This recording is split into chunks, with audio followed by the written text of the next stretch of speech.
नमस्कार। कभी ये ख्याल आया है कि कुछ लोग हमेशा पैसे की तंगी से क्यों जूझते रहते हैं हम्म। और वहीं कुछ दूसरों के लिए जैसे पैसा कोई कोई बड़ी बात ही नहीं है? हाँ, ये सवाल तो बहुत लोगों के मन में आता है। बिल्कुल। आज हम जिन स्रोतों को देख रहे हैं वो एक बड़ा ही दिलचस्प जवाब देते हैं।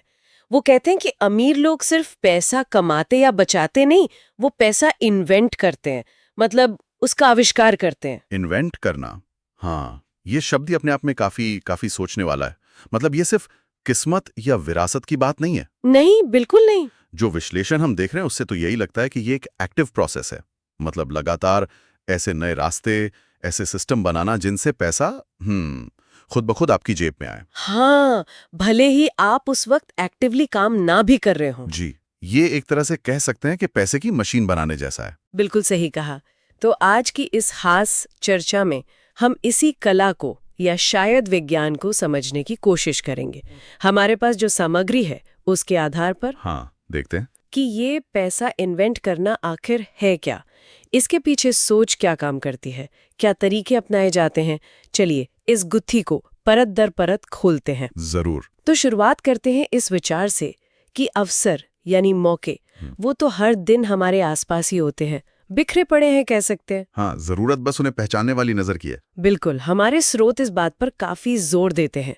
एक दिलचस्प उदाहरण जो सामने आया वो ये था कि जब इकोनॉमी थोड़ी डावाडोल हो, शेयर बाजार गिर रहा हो, हाँ, जब सब डर रहे हों। ठीक उसी वक्त जब ज्यादातर लोग घबराकर पैसा निकाल रहे होते हैं या नया निवेश करने से कतराते हैं, तभी कुछ लोग इसे खरीदारी का सुनहरा मौका मानते हैं। बिल्कुल, जैसे वो कहते हैं ना, जब सड़क पर खून बह रहा हो तब खरीदो। थोड़ा नाटकी है पर मतलब वही है। हाँ, मतलब वही है। जैसे प्रॉपर्टी मार्केट जब ठंडा पड़ा हो तब किसी अच्छी लोकेशन पर डिस्काउंट में प्रॉपर्टी देख लेना, या उठा लेना। या फिर कोई बिल्कुल नया अनदेखा बिजनेस आइडिया जिस पर अभी किसी की नजर नहीं गई, उस पर दाव लगाना। ठीक है, चलिए इसे थोड़ा और गहराई से समझते हैं। ये नजरिया वाकई दिलचस्प है।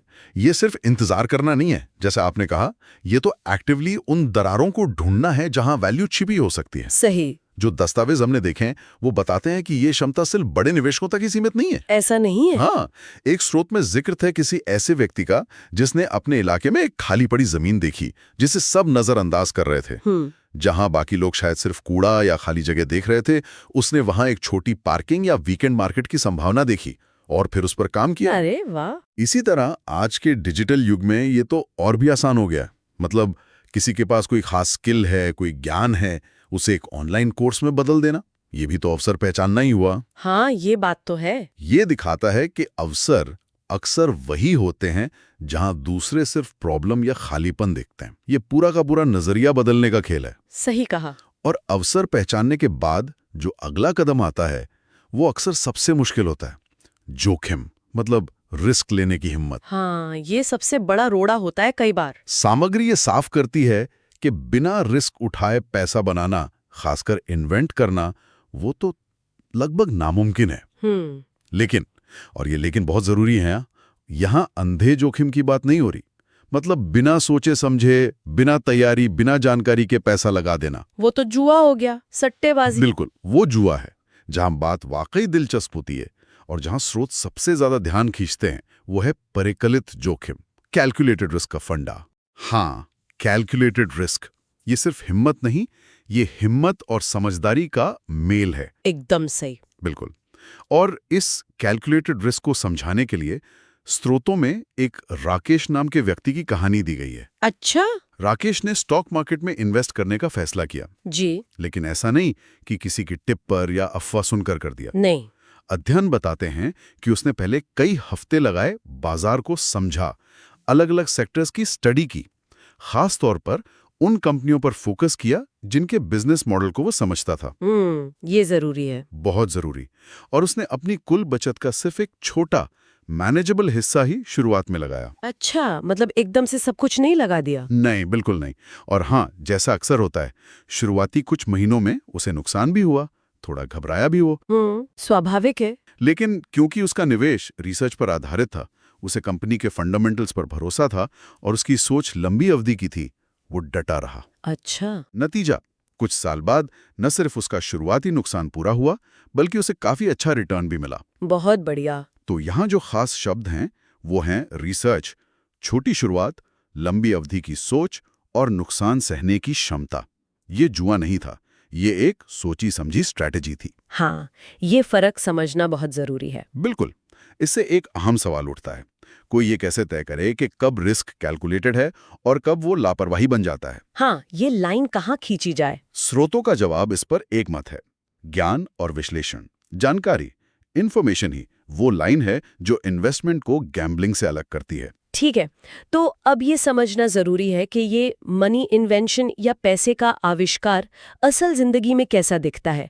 सुनने में ये कॉन्सेप्ट थोड़ा बड़ा लग सकता है। हाँ, हवा हवाई सा। हाँ, लेकिन स्रोत हमें कुछ बहुत ही ठोस प्रैक्टिकल उदाहरण देते हैं जिन्हें कोई भी समझ सकता है और शायद अपनी क्षमता के अनुसार अपना भी सकता है। जैसे के नजरिए से कैसे देखा जाए? जैसे एक घर या फ्लैट खरीदकर उसे किराए पर देना। हाँ, यहाँ आपने एक एसेट बना दिया, एक संपत्ति जो आपकी सीधी मेहनत के बिना हर महीने आपकी जेब में पैसा डाल रही है। ये है पैसिव इनकम, निष्क्रिय आय। निष्क्रिय आय। पैसे का आविष्कार इस मायने में कि आपने एक सिस्टम बना दिया जो आपके लिए कमा रहा है। स्रोत इसमें और भी गहराई में जाते हैं, जैसे कम मेंटेनेंस वाली प्रॉपर्टी चुनना या किराए की आय को फिर से इन्वेस्ट करना। ताकि वो बढ़ती रहे। बिल्कुल। दूसरा उदाहरण स्टॉक मार्केट इन्वेस्टमेंट। यहाँ भी सिर्फ शेयर खरीदना नहीं, हाँ, इसमें भी वही बात है। बल्कि नियमित रूप से एक डिसिप्लिन के साथ इन्वेस्ट करना, खासकर इंडेक्स फंड्स में या अच्छी स्थिर कंपनियों में। और फिर सबसे जरूरी, कंपाउंडिंग की ताकत का इस्तेमाल करना। चक्रवृद्धि ब्याज, आइंस्टीन ने इसे दुनिया का 8वां अजूबा कहा था शायद। हाँ, कुछ ऐसा ही कहा था। स्रोत इसे पैसे से पैसा बनाने की मशीन की तरह समझाते हैं। आपका कमाया हुआ मुनाफा, चाहे डिविडेंड हो या कैपिटल गेन, जब दोबारा इन्वेस्ट होता है तो वो भी आपके लिए और मुनाफा कमाता है। जी। समय के साथ ये छोटी रकम को भी बहुत बड़ा बना सकता है। ये आविष्कार है क्योंकि आप समय और बाजार की शक्ति का लाभ उठाकर अपनी पूंजी बढ़ा रहे हैं। सही बात है।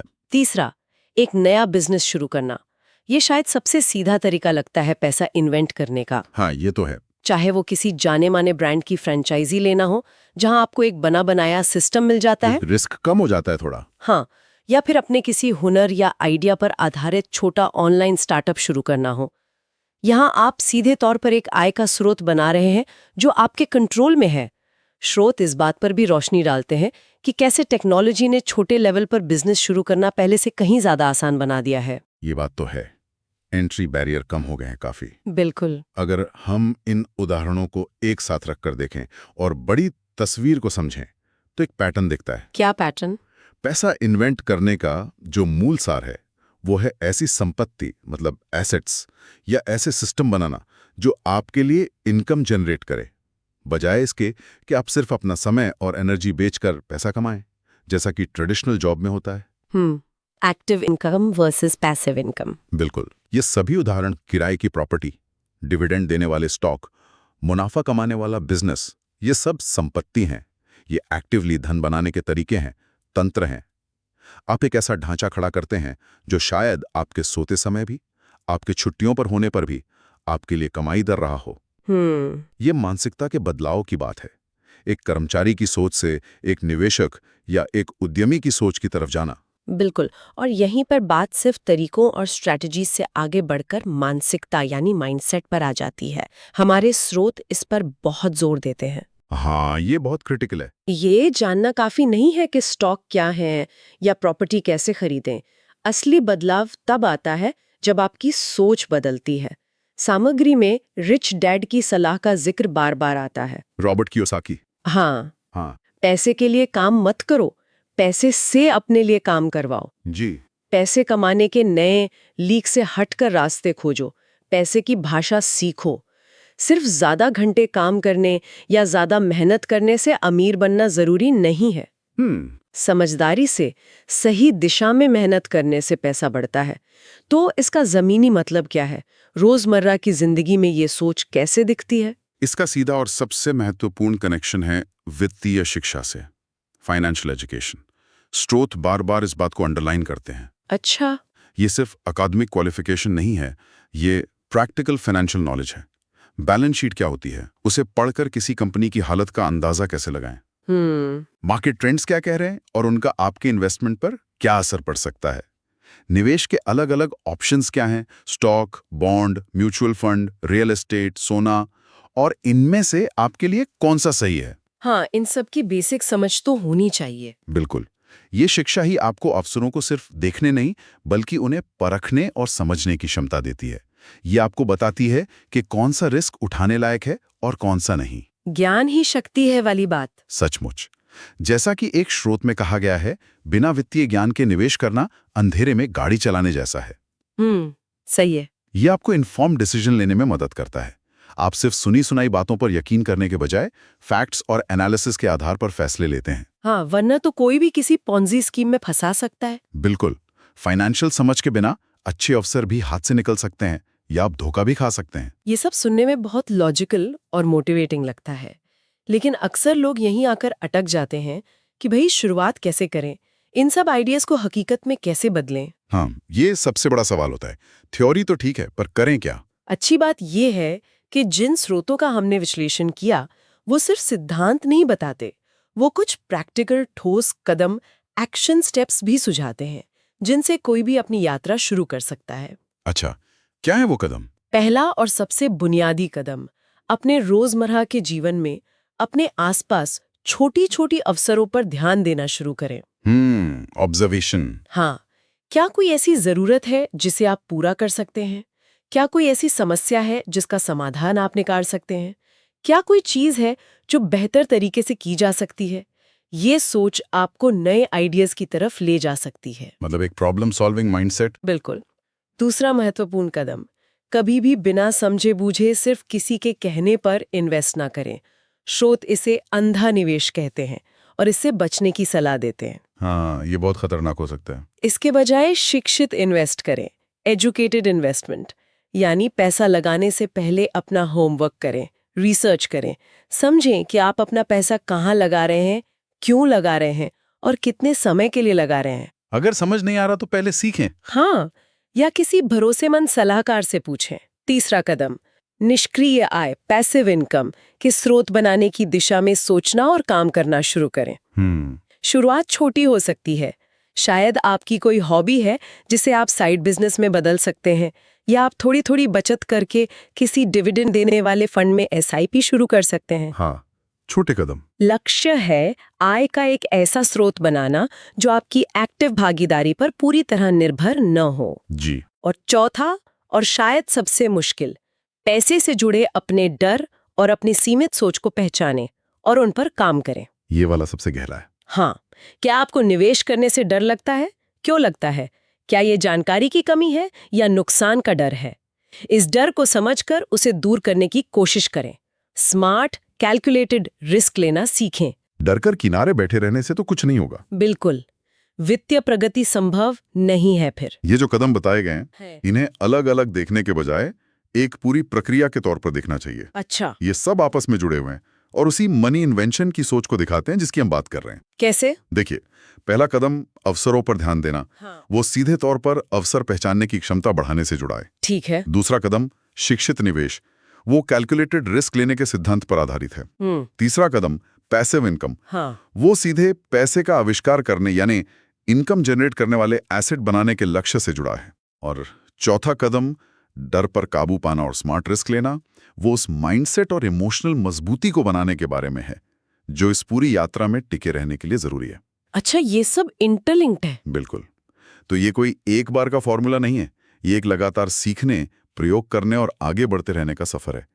इसमें धैर्य और अनुशासन दोनों की जरूरत होती है। ये बात गांठ बांधने वाली है। तो कुल मिलाकर अगर हम इन सभी स्रोतों से मिली जानकारी और विश्लेषण का सार निकालें तो एक बात बिल्कुल साफ है। क्या? अगर आप पैसे के साथ अपने रिश्ते को बदलना चाहती हैं, अगर आप सिर्फ गुजारा करने के बजाय फाइनेंशियली इंडिपेंडेंट होना चाहती हैं, तो सबसे पहले आपको अपनी सोच बदलनी होगी। अपना नजरिया, पैसे को लेकर अपनी धारणाएं, उन्हें बदलना होगा। हाँ, माइंडसेट शिफ्ट सबसे पहले। जैसा कि स्रोत बार बार दोहराते हैं, अमीर लोग पैसा सिर्फ कमाते या ढूंढते नहीं है, वे पैसा इन्वेंट करते हैं, उसका सृजन करते हैं। वो पैसे को एक टूल की तरह देखते हैं। एक साधन। हाँ, एक साधन की तरह, और उसका इस्तेमाल करके और पैसा बनाने के नए इनोवेटिव रास्ते बनाते हैं। निश्चित रूप से। स्रोत इस विचार को बहुत ही मजबूती से रखते हैं कि पैसा कोई स्थिर चीज नहीं है जिसे सिर्फ पाया जा सकता है, बल्कि ये एक डायनामिक एनर्जी है जिसे बनाया जा सकता है, इन्वेंट किया जा सकता है। अब यहाँ पर एक विचार करने लायक सवाल उठता है जिसे हर सुनने वाला अपने पर्सनल कॉन्टेक्स्ट में ले जा सकता है। क्या सवाल? आपके लिए, आपकी अपनी खास परिस्थितियों, आपके पास जो भी संसाधन है, कम या ज्यादा, आपकी अपनी रिस्क लेने की क्षमता और आपके जीवन के जो खास लक्ष्य हैं, उनको ध्यान में रखते हुए पैसे का आविष्कार करने का व्यक्तिगत मतलब क्या हो सकता है? हाँ, ये जरूरी सवाल है। सबके लिए शायद बड़ी प्रॉपर्टी खरीदना या स्टॉक मार्केट में लाखों का निवेश करना संभव या सही ना हो, लेकिन अपने लेवल पर, अपने दायरे में रह के मनी इन्वेंशन का क्या रूप हो सकता है? क्या ये एक नया स्किल सीखना है जिससे आय बढ़े? क्या ये छोटी बचत को डिसिप्लिन के साथ इन्वेस्ट करना है? या ये अपने खर्चों को ऑप्टिमाइज करके बचत को बढ़ाना है? हाँ, मतलब अपने लिए पर्सनलाइज करना होगा इसे। बिल्कुल। ये आगे गहराई से सोचने और अपनी पर्सनल फाइनेंशियल स्ट्रैटेजी बनाने के लिए एक बहुत महत्वपूर्ण शुरुआती बिंदु है। बहुत खूब। ये वाकई सोचने वाली बात है कि मनी इन्वेंशन का मतलब हर किसी के लिए अलग हो सकता है। जी। और चलिए हम आज की इस चर्चा को स्रोत के उन अंतिम शब्दों के साथ समाप्त करते हैं, जो एक सीधी, सरल लेकिन बहुत शक्तिशाली पुकार है। क्या है वो शब्द? अपनी वित्तीय यात्रा आज ही शुरू करें। सही समय का इंतजार ना करें, क्योंकि सही समय कभी नहीं आता। पहला कदम, चाहे कितना भी छोटा क्यों ना हो, आज ही उठाएं।